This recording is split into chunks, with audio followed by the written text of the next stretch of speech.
ये सूटकेस देखो, इसमें 15 लाख रुपए हैं। ये तुम्हारे हैं अगर तुम आज रात मेरे साथ रुकते हो और मुझे खुश रखते हो। लखनऊ की गलियों में अपनी पुरानी बाइक पर जोमेटो की डिलीवरी करने वाला आर्यन उम्र 26 साल अपनी सादगी और ईमानदारी के लिए जाना जाता था। एक तूफानी रात जब बारिश थमने का नाम नहीं ले रही थी, उसे एक आलीशान कोठी मन्नत विला से खाने का ऑर्डर मिला। जैसे ही आर्यन वहां पहुंचा, गेट खुद ब खुद खुल गया। अंदर एक बेहद खूबसूरत महिला माया उम्र 35 साल सिल्क का गाउन पहने हाथ में वाइन का गिलास लिए खड़ी थी। अकेले डर नहीं लगता? माया ने उसकी आंखों में झांकते हुए पूछा। आर्यन हकबकाया, मैडम आपका ऑर्डर। माया ने खाने का पैकेट टेबल पर रखा और आर्यन का हाथ पकड़कर उसे अपनी ओर खींचा। अगर तुम आज की रात मेरे कमरे में मेरे साथ रुक जाओ तो मैं तुम्हें 15 लाख रुपए दूंगी। बस तुम्हें मुझे खुश रखना है। आर्यन का दिल जोर से धड़कने लगा। मैडम, मैं एक मामूली डिलीवरी बॉय हूं, बिकाऊ इंसान नहीं। मुझे लगा आपको भूख लगी है, पर आप तो मेरा ईमान खरीदना चाहती हैं। माया हंसी, पर उस हंसी में दर्द था। मजे की बात तो तुमने अभी सुनी ही नहीं। 15 लाख सिर्फ एक रात के लिए? क्या तुम्हें शक नहीं हो रहा कि मैं ऐसा क्यों कह रही हूं? आर्यन मुड़ने लगा। मुझे आपके पैसों में कोई दिलचस्पी नहीं है। तभी माया चिल्लाई, रुको, मेरे पति की लाश पीछे वाले बगीचे में दफन है और आज रात उनके कातिल मुझे मारने आ रहे हैं।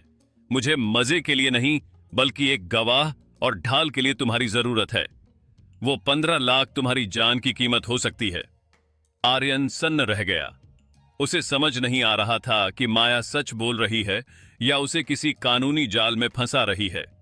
क्या वह एक कातिल औरत की मदद कर रहा था या एक बेगुनाह शिकार की? आर्यन ने रुकने का फैसला किया, पैसों के लिए नहीं, बल्कि यह जानने के लिए कि सच क्या है। रात के 2 बजे हवेली की खिड़की का कांच टूटा। 3 नकाबपोश आदमी अंदर घुसे। आर्यन ने फुर्ती दिखाते हुए माया को एक गुप्त अलमारी में छुपा दिया। मैडम, बाहर मत आना। आर्यन के पास कोई हथियार नहीं था, पर उसने डिलीवरी बैग में रखी गरम सॉस और रसोई के चाकुओं का इस्तेमाल किया। उसने बड़ी बहादुरी से 2 गुंडों को पस्त कर दिया, लेकिन तीसरा गुंडा माया के पति का सगा छोटा भाई विक्रम निकला। विक्रम ने चिल्लाकर कहा, अरे लड़के, यह औरत तुम्हें बेवकूफ बना रही है। इसने खुद अपने पति को मारा है ताकि सारी जायदाद हड़प सके।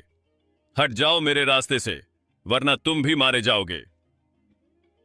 आर्यन अब भारी कंफ्यूजन में था। माया ने अलमारी से बाहर आकर रोते हुए कहा, नहीं आर्यन, यह झूठ बोल रहा है। इसने मेरे पति को जहर दिया था। विक्रम ने बंदूक आर्यन पर तान दी। तभी आर्यन ने माया की आंखों में देखा। वहां उसे लालच नहीं, बल्कि बेपनाह खौफ और एक अजीब सी तड़प दिखी। आर्यन ने अपनी जान की परवाह किए बिना विक्रम पर छलांग लगा दी। हाथापाई में गोली चली, जो आर्यन के बाजू को रगड़ती हुई निकल गई। आर्यन ने विक्रम को काबू किया और उसे रस्सी से बांध दिया। पुलिस के आने तक आर्यन लहूलुहान हो चुका था। सुबह जब रोशनी हुई तो सच सामने आया। विक्रम ही असली कातिल था और उसने माया को फंसाने के लिए यह सब रचा था। माया ने आर्यन के घावों पर पट्टी बांधी। तुमने मुझ पर भरोसा क्यों किया? जब विक्रम ने कहा कि मैं कातिल हूं, तब भी तुम मेरे सामने खड़े रहे? माया ने धीमे से पूछा। आर्यन मुस्कुराया, क्योंकि मैडम, पैसे इंसान को अंधा बना सकते हैं, पर आपकी आंखों का डर और वो पकड़ सच्ची थी। मैं सब्जी या खाना बेचता हूं, अपना जमीर नहीं। माया ने आर्यन का हाथ अपने चेहरे से लगाया। वो 15 लाख तो सिर्फ एक बहाना था यह देखने का कि क्या इस दुनिया में कोई ईमानदार आदमी बचा है। मुझे पैसे देने वाला नहीं, मेरा साथ देने वाला चाहिए था। आर्यन ने कहा, अब मैं चलता हूं, मेरा काम पूरा हुआ।